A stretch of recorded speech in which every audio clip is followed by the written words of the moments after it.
దాదాపు 100 సంవత్సరాల క్రితం ఎరిక్ లిడ్డల్ 400 మీటర్ల పరుగు పందెంలో ఒలింపిక్ బంగారు పతకాన్ని సాధించడం ద్వారా ప్రపంచాన్ని ఉత్తేజపరిచాడు. ఈ రేసును అతడు గెలుస్తాడని ఎవరూ ఊహించలేదు.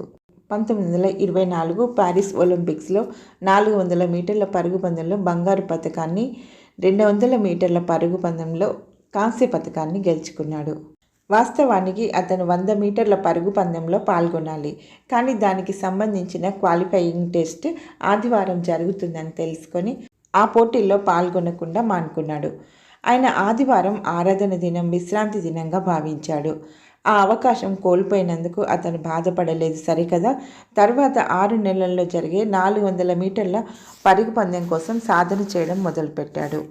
ఎక్కడ 100 మీటర్లు, ఎక్కడ 400 మీటర్లు, ఏ మాత్రం వెనకడుగు వేయకుండా పట్టుదలతో సాధన మొదలుపెట్టాడు. ఆ రోజు రానే వచ్చింది. ఒలింపిక్స్లో 400 మీటర్ల పరుగు పందెంలో పాల్గొని ఆశ్చర్యకరంగా బంగారు పతకాన్ని సాధించాడు. క్రొత్త ఒలింపిక్ రికార్డ్ని సృష్టించాడు. ఆత్మీయ యాత్రలో మనకు కూడా ఒక క్రమశిక్షణ అవసరమని చెప్పడానికి పౌలు కూడా ఈ క్రీడా రూపాన్ని ఉపయోగించాడు. మొదటి కొరింథీ పత్రిక 9, 25, 26, 27 చూసుకుంటే, మరియు పందెమందు పోరాడు ప్రతివాడు అన్ని విషయములందు మితముగా ఉండును.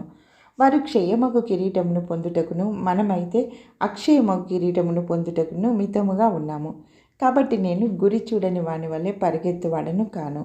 గాలిని కొట్టినట్టు నేను పోట్లాడుట లేదు కానీ, ఒకవేళ ఇతరులకు ప్రకటించిన తర్వాత నేనే భ్రష్టుడనైపోదునేమో అని నా శరీరమును నలగగొట్టి దానిని లోబరుచుకొనుచున్నాను. ఈ వాక్య భాగంలో ఆత్మీయ జీవిత యాత్రలో లేక పరుగు ఒక క్రమశిక్షణ, పట్టుదలతో కూడిన ప్రయాస వలన మనకు క్షయమైపోయే కిరీటం కాకుండా అక్షయమైన కిరీటం సంపాదించుకుంటామని చెప్పబడింది.